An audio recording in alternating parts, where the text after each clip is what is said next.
Welcome to Professor Game Podcast, where we interview successful practitioners of games, gamification, and game thinking who brings the best of their experiences to get ideas, insights, and inspiration that help us in the process of getting the students to learn what we teach. And I'm Rob Alvarez. I teach and work at IE Business School in Madrid, where we create interactive and engaging learning materials. Want to know more? Go to professorgame.com/subscribe, start on our email list, and ask me anything. Welcome, engagers, to another episode of Professor Game Podcast, where we are with Felipe. And Felipe, before we kick off, are you prepared to engage? I am. Let's do this, because during the last 6 years, Felipe has been teaching courses in operations management area at undergrad, graduate, and executive levels. And although he loves teaching, he realized how old-fashioned and non-effective is the traditional way of teaching. And based on that experience, he founded GameLab in 2013, which is an EdTech company that develops online and short-term simulators that enhance the motivation, engagement, and learning experience of students at business schools. How? Transforming the classroom into a playground. And from reading that, you probably can tell very, very quickly why we have Felipe with us today. So Felipe, is there anything we're missing from that intro that our listeners should know? No, it's absolutely. I mean, you did the research, I have to say, and yeah, I teach at uni, particularly like pricing and revenue management, and I realized like students that sometimes the students that don't engage in a regular class sometimes are the best decision takers or decision makers in a business simulation class. And then I realized that if you want to engage students and you want those students to really learn by doing, probably the best way is or one of the best ways is game-based solutions and game-based learning. And that was started like as a teaching innovation, but then suddenly like we start to see that a market that has been growing. And then from 2018 we dedicate full time, and we received some seed money from angel investors in order to keep things growing. So now we have a team out of 9 people in the team, and we're very excited about the changes that has been accelerated with the coronavirus. I mean, at the end, university has to move digital. I mean, digital their classes, and one of the best ways to do it's with simulations. Absolutely, and that's the very appropriate topic nowadays, talking about how to digitalize our learning experiences, which has been a challenge for many and has opened as well new markets for companies like yours. And I have to say, Felipe, I feel very identified as a professor of both gamification and operations, and, from business school and so on. So I think we have very much in common. I have to say as well, full disclosure, I did use one of your simulations, the Soda Pop game, in my class. It was one of the simulations that I used, one of the games that we had during our operations management class in IE when I taught the undergrads, and I had a very good experience. And of course, that is one of the reasons why you are here with us today. So, Felipe, I would like to start with a story.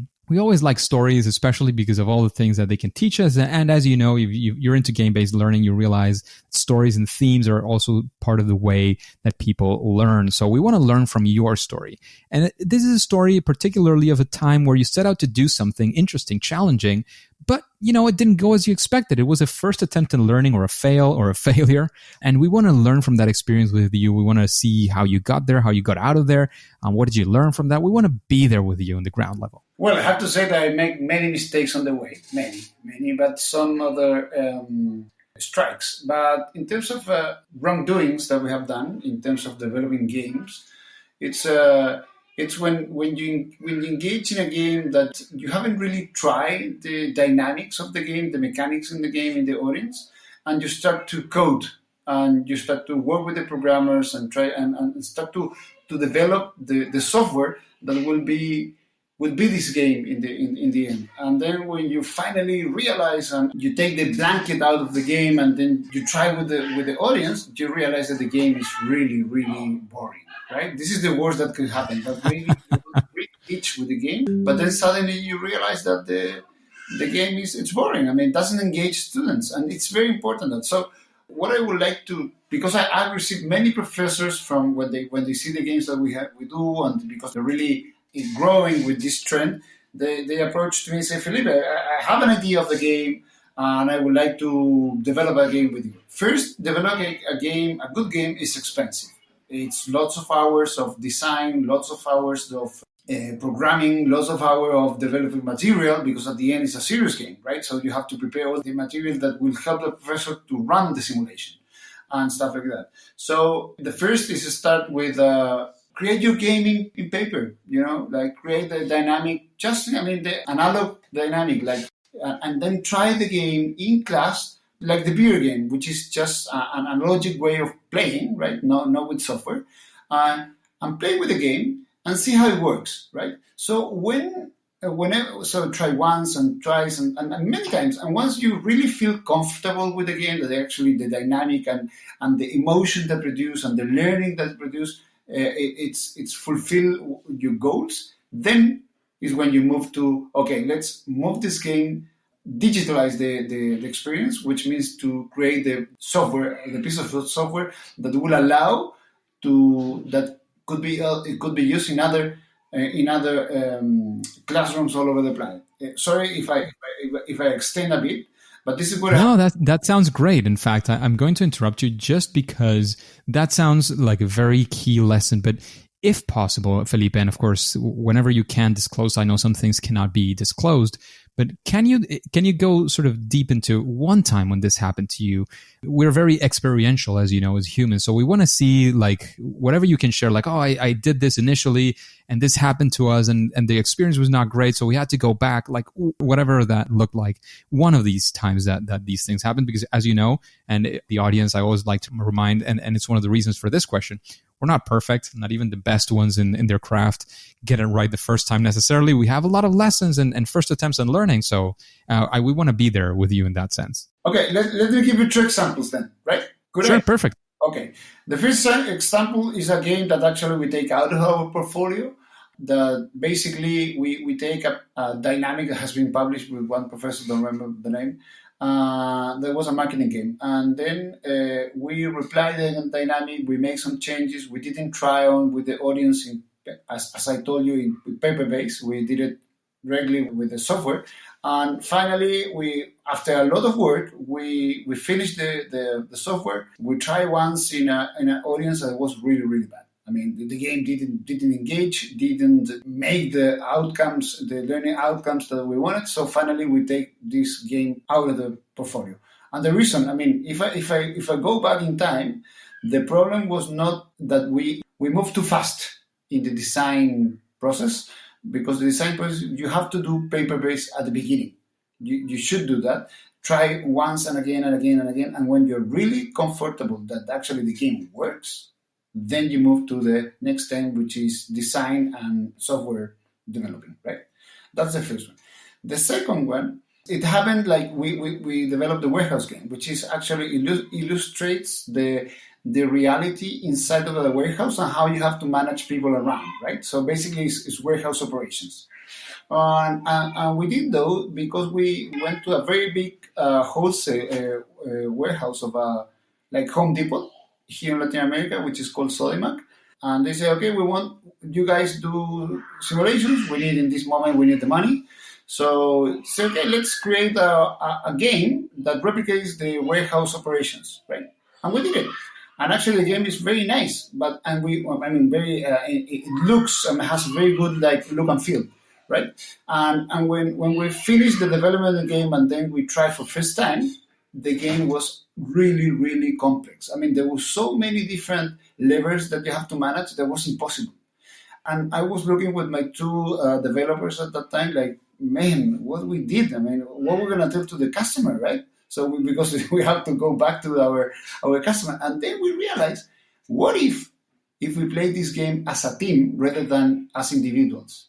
And then the game changed from heaven to earth, or earth to heaven, whatever, right? It changed in 180 degrees because then the game was so fun and also very good in terms of the learning objectives. and also foster strongly the collaboration, because you can manage a warehouse if you are not collaborating with your teammates, right? Because a warehouse is basically a big chaos, right? So this was a way that this second example is how we face a problem, and then we just, with a small change, not even one line of code, we just, with a change in perspective, we move from a game that was very complex and then very difficult to play for the players to a very good game, right? Absolutely. Absolutely. That's actually a great example, exactly what we wanted to see. Like, how did you get there? How did you come out of it? I think that's very exciting. And taking a spin on this and actually going for, I don't know, a good experience that you had. You set out to do, I don't know, it could be the soda pop game, it could be anything else. You said, well, this is the challenge that we're going to face. You faced it head on and it actually went well. It went, you got the results that you wanted. We want to know, what your experience looked like. Of course, if you can attribute any success to any of the factors you want to name, that would be great as well. But we want to, again, live that story with you. We want to know, sort of the intimacy as much as is possible. Well, okay, about the success, and what were the elements of the success? First, it's the pricing game. In the pricing game, it started as a learning innovation that I did just to increase the engagement in my class, in my class of pricing and revenue management. I started using dynamic, a game that has been designed in paper by a professor from Pompeo Fabra, which is called Kailan Taluri. And based on his game, I started to play it in class with a piece of papers. And I did it like many times. I would say like over a year, I did it like at least 5 times, right, with students. And then I realized the outcome. And says, this game is really good, but it will be much better and much faster if we can, instead that the students give me the information and piece of paper, and I wrote these things in the board and so on, that I can play many rounds if we do everything through the computers, right? And with that idea in mind, we digitalize this game, and then it works really, really good. And then I start to use it professors in the school that I teach. And then we went to a congress in Argentina, where professors from different universities from the US came over. And then we present the game, and then we start to have customers in NYU and different universities all over. So then I realized that games, that once you take a class and you develop and you craft it in a simulation that actually works and fulfill the objectives of this class, then you can replicate this class all over the world. And that's how I started the pricing. There was a good success. And the second success that we have in terms of it's the soda pop, which is the soda pop that you try is not the initial soda pop game that we developed.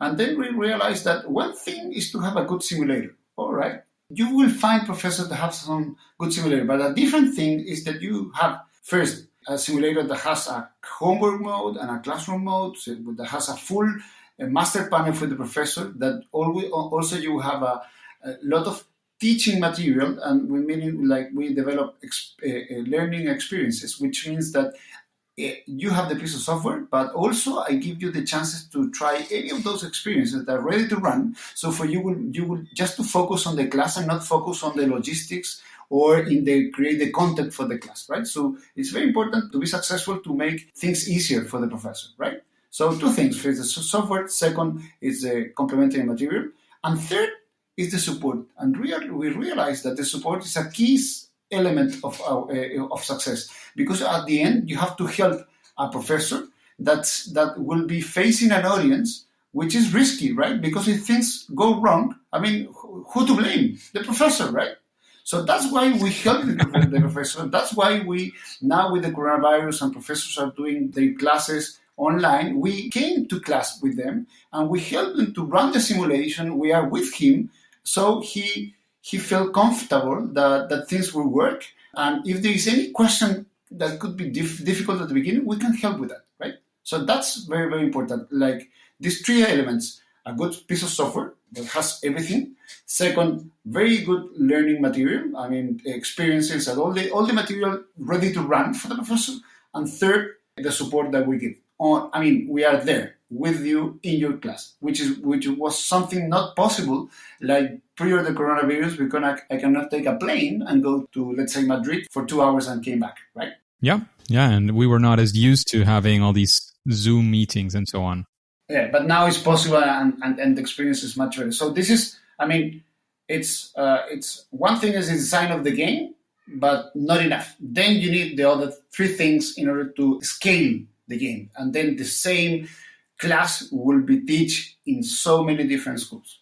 Absolutely. So Felipe, we've been talking about all of these interesting and great experiences. You've given us some clues about this, but we always like to know, what does it look like when you're going to create one of these games, one of these simulations for business schools, for your school, for your class?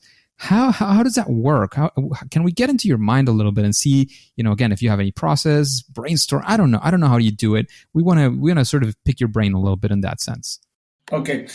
Well, we over the years we understood and we have developed a method, right? I would say, and the method, even though I tried, and we have an agreement. I mean, more than agreement, we have an alliance, a partnership with the University of California, Santa Cruz. They have a master's in serious games, and we have been working with them as well. And when they asked me the same thing, I mean, how you guys develop the games? Because serious games is something that is not massive. I mean, it's increasing, but there's not many people doing serious games. And I answered like, well, first we understood that you need. I mean, from the point that you said, okay, I want to make a game. Let's say a queuing game. Okay, I want to teach queuing theories. How can I teach a really like abstract and difficult and mathematic based thing like queuing to students in order to make it something interesting and fun? So from the moment that you take this challenge, it will take you in between 3 to 4 months just to develop the architecture of the game, which means to make up the design or the basic design of the game, which means the context, which means the mechanics of the game.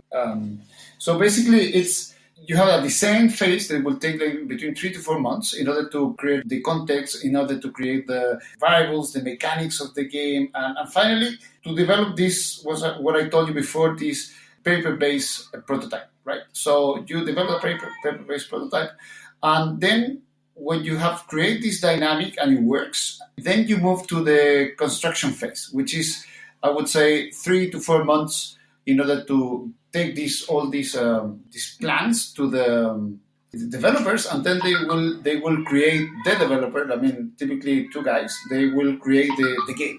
They make it reality, and then it takes like around 2 months in order to create all the teaching material that goes with the game.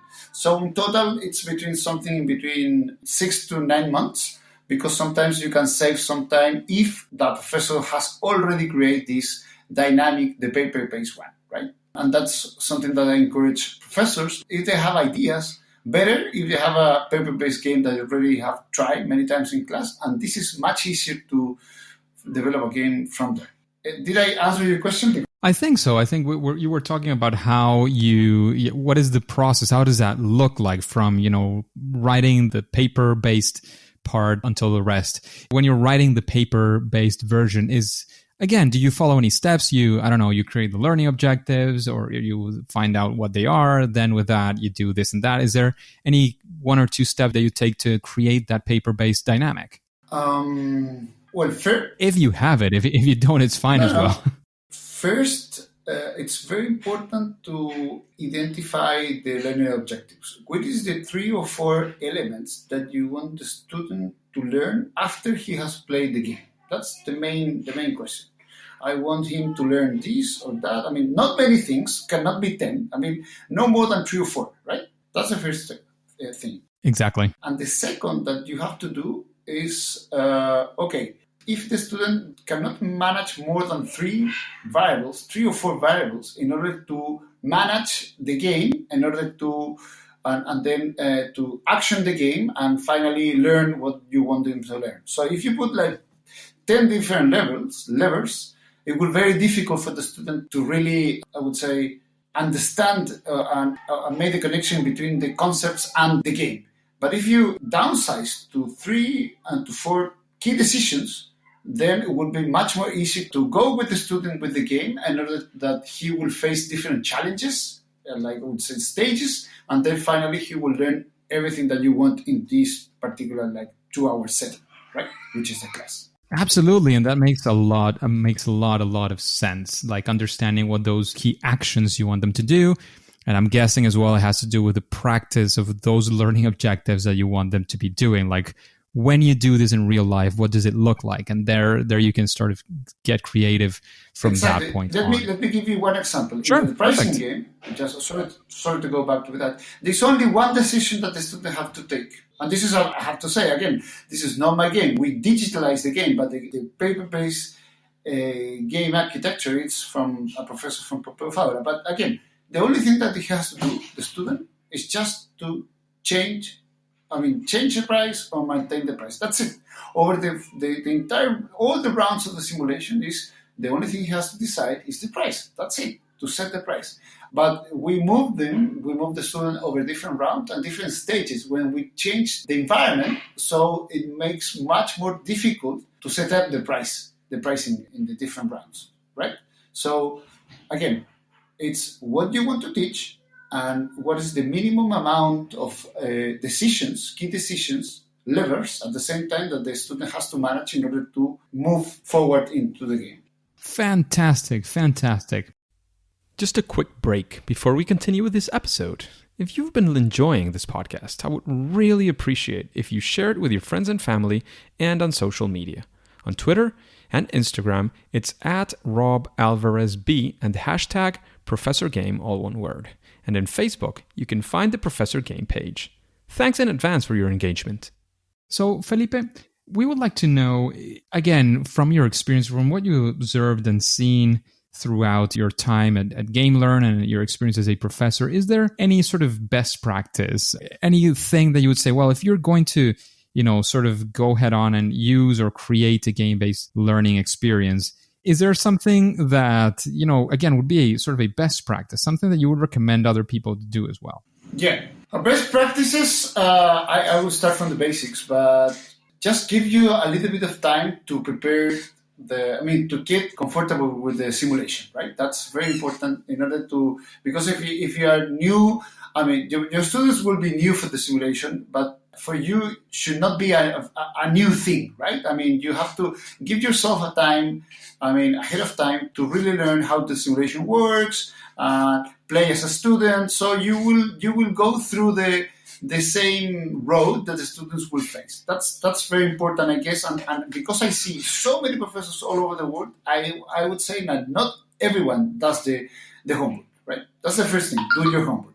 And second thing, which is very, very important, it's good to start. Hopefully use that you send the students an easy scenario of the simulation that you want to try in advance. So they try and then play against the computer, let's say, with the simulation. So they get familiar with the simulation and also they learn a bit about the concepts, but not yet too much. But at least they get familiar with the simulation. So when you get into class, they will not make you trivial questions about the game, right? They know already. But now, because they get into class, they will know they will compete and they will play everyone together, I would say, in a synchronous mode. And then it's good. What I like is first go over to the simulation, play the simulation with a more difficult scenario and let the students to make decisions based on intuition, right? Why? Because some of them will make very good decisions, some others will not, right? But after that, after they play that, then you go to the debriefing and then they will identify why they make those decisions based on intuition, whether they were good or bad decisions. And from that point, you move to the content. And then you explain why, if you guys, all of us, had the content in advance, we would be way better decision makers, right? So they will make the gap, they will make the bridge in between the content and the experience that they just have lived, right? So after that, you send them either another homework with the game, or maybe you just download the data and send and give the students, okay, now identify your mistakes and what you have done better. Now that you can look your data and the data of your competitors, well, let's say your other classmates. So absolutely, what I'm trying to say, it's important to to let the intuition do their work, and then you as professor go with the content. Absolutely. Absolutely. That makes a lot of sense to incorporate because the briefing, as you were saying, is something fundamental, but the way to approach it that you're proposing seems very, very interesting and sensitive as well. And in that sense, you've recommended, these best practices. Is there a person, after hearing, all of these things that we've been talking about, is there a person that you would like to listen to answering these questions like you, another guest for the Professor Game podcast? Well, he's not alive, but I would love to hear him. It's Peter Drucker. I mean, Peter Drucker was somebody that really know about management, and his approach was a very based on experience. And I guess one of the wrongdoings in teaching management is to start always from the content and only from the content, which is management is the art of making good decisions. So if you want to make good decisions, you must have a space to try, right? Exactly, to practice and to see what was good, what was wrong, and from this point move on. So I mean, if I have somebody that would like to learn, I mean, or hear about it, and typically like hear about how to teach management with simulators is Peter Drucker, but sadly he's not alive. Absolutely, absolutely. And again, with recommendations, and again, here, being alive or no longer with us does not make much of a difference. Is there a book that you would recommend to our audience, to the engagers? Well, there is more than a book related to to professors that want to use a game-based learning approach, or a book like a more like an open mindset of book.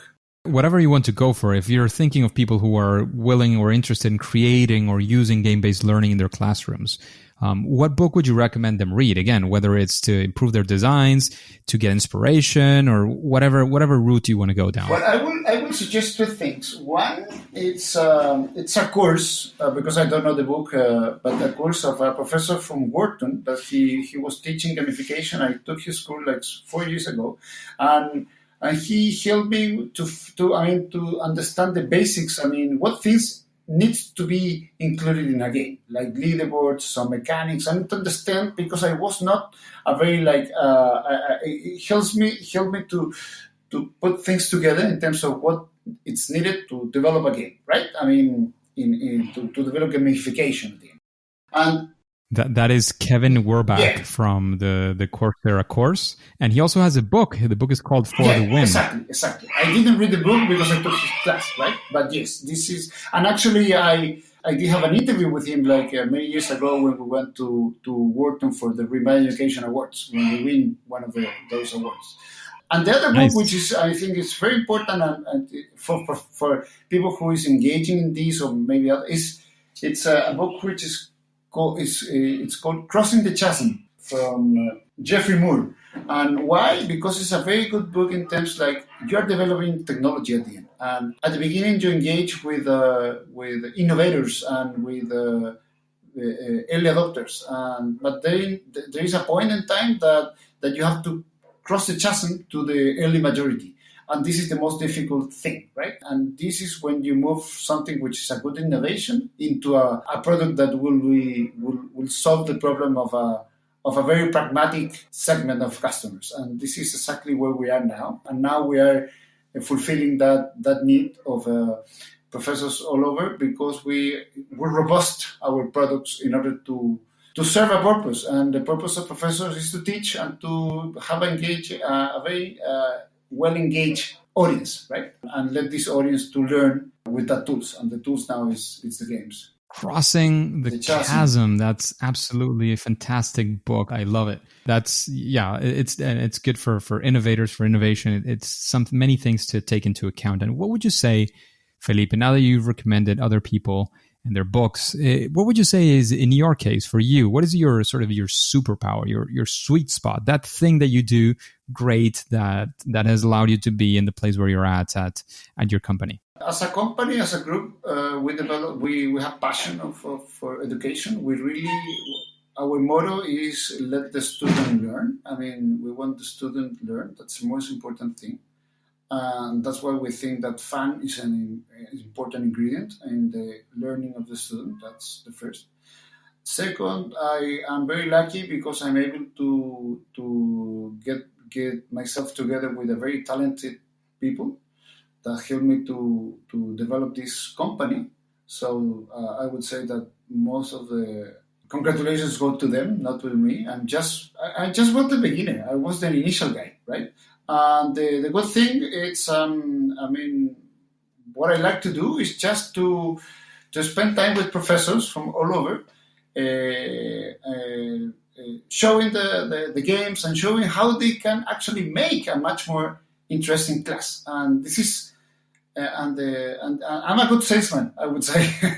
And salesman is just about like showing something and saying, "Man, I know your need, and I have something that actually will solve this need, yeah, fulfill this need." And this is something that I realize teaching in classes. Like, I mean, management and business should not be boring. I mean, if you have a company, if you have a business, it's one of the most thrilling things. So how students, management students, some of them say that this is boring. I mean, obviously the problem is with us, the professors. We have to move this from a boring class or a traditional lecture to something which is fully engaging, that they will be waiting for go to class, right? And not like saying, "Oh, I got class again." This is something that we can do, but we have to move to this a new mindset, a new set of tools, a new environment, where the students actually do the work,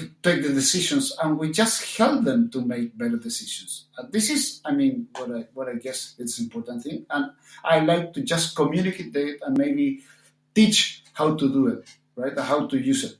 This is because we have those tools. Absolutely. Absolutely. And Felipe, this is probably one of the last questions that we will get, but sometimes it is one of the most difficult ones. And I would like to know, from whatever perspective you want to bring this, I would like to know, what is your favorite game? Oh, my favorite game I haven't been able to find it anymore. It's a game that I played when I was in first year of undergrad. It's called DT. If you ever find it, please send it to me. DT was actually a managerial. I didn't know, but DT it was in 1995, I guess, and it was like a black screen. And DT was because of technical director, and you were the technical director of a football team, right? So basically, the game was about play the different, the different games of a Premier League or a Calcio or any of those important leagues, or a Spain league, right? And you have to manage your football players. You can buy football players, you can sell football players, and then finally it was about taking decisions like management.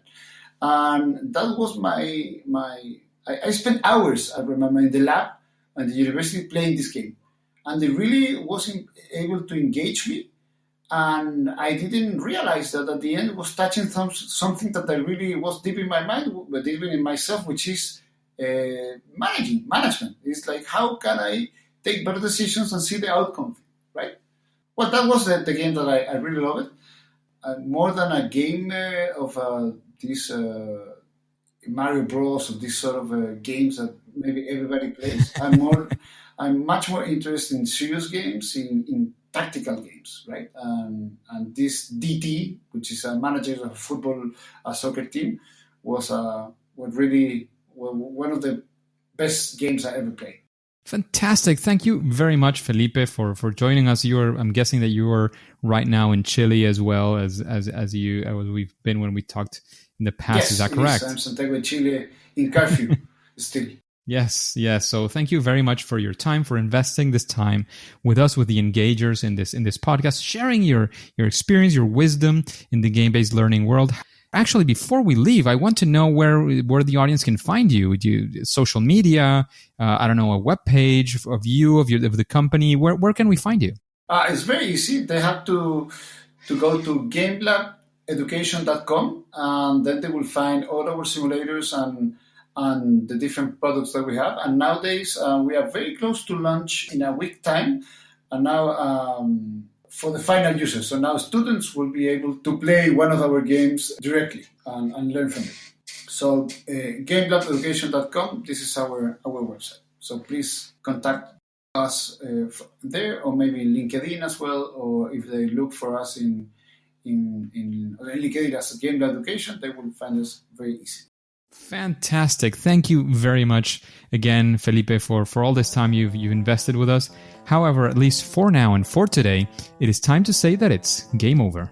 Hey, Engagers, it is fantastic to have you here, and I hope you enjoyed this interview with Felipe. And are you using Instagram? No, I'm right now getting back to posting stories. I stopped for a while. I'll be explaining it there. But now I will be once again posting stories almost every day and would love to connect with you there. And just like on Twitter, my username is Rob Alvarez B. And before you go on to your next mission, go ahead and subscribe using your favorite podcast app and listen to the next episode of Professor Game. See you there.